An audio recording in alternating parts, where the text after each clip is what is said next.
రామోజీరావు గారికి 43 years హనుమంతరావు.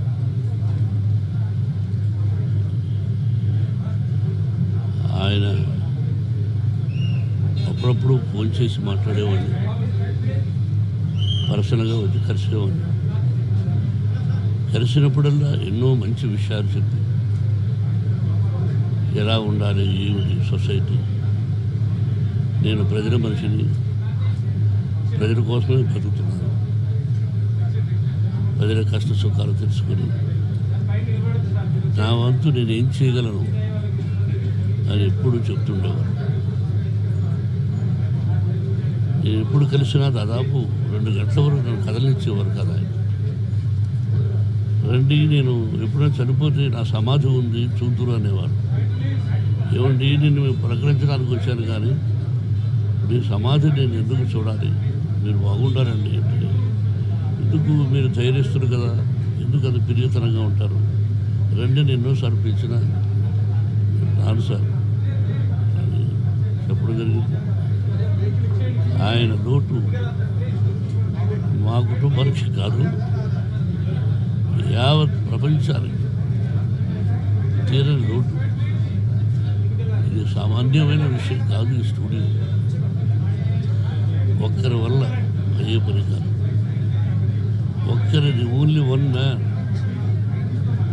ప్రపంచంలో చాలా గొప్ప వ్యక్తిగా పేరు సంపాదించారు. ఆయన ఎక్కడున్నా ఆయనకు మనశ్శాంతి, కుటుంబానికి మనశ్శాంతి, ఆయనకు ఆత్మశాంతి కలగాలని భగవంతుడు కోరుకుంటున్నాను. It's a great man. పత్రికా రంగంలో రారాజు, అలాగే స్టూడియో అధినేతగా కూడా రారాజు. సరే,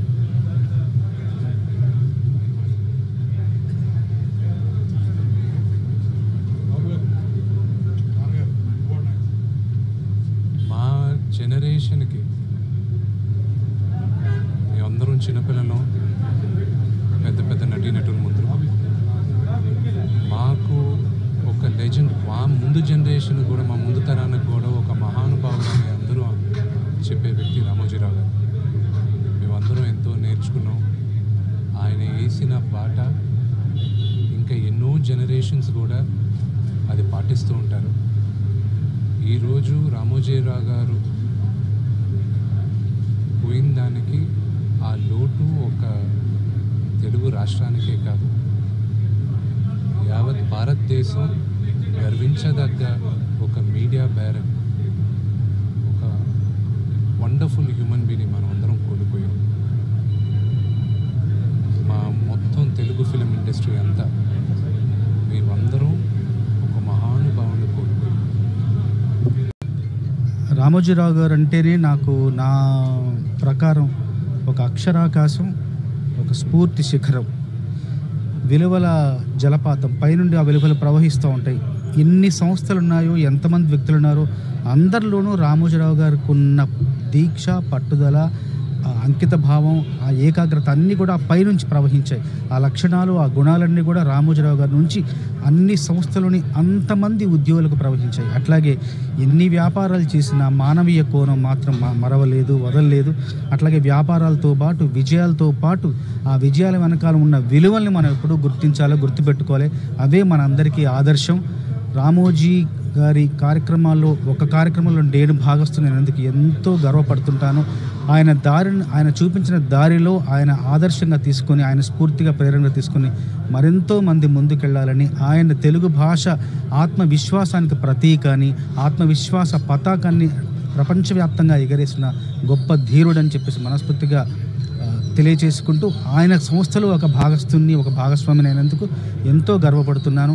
ఆయన చూపించిన దారిలో ఆయన విలువలను ఒక కిరీటంలా భావిస్తూ, కిరీటంలా ధరిస్తూ నేను ముందుకెళ్తానని మనస్ఫూర్తిగా వినియోగం చేసుకుంటున్నాను. అందరికీ నమస్కారం అండి. నేను నువ్వే కావాలి చేశాను, నృత్య దర్శకురాలుగా చేశాను.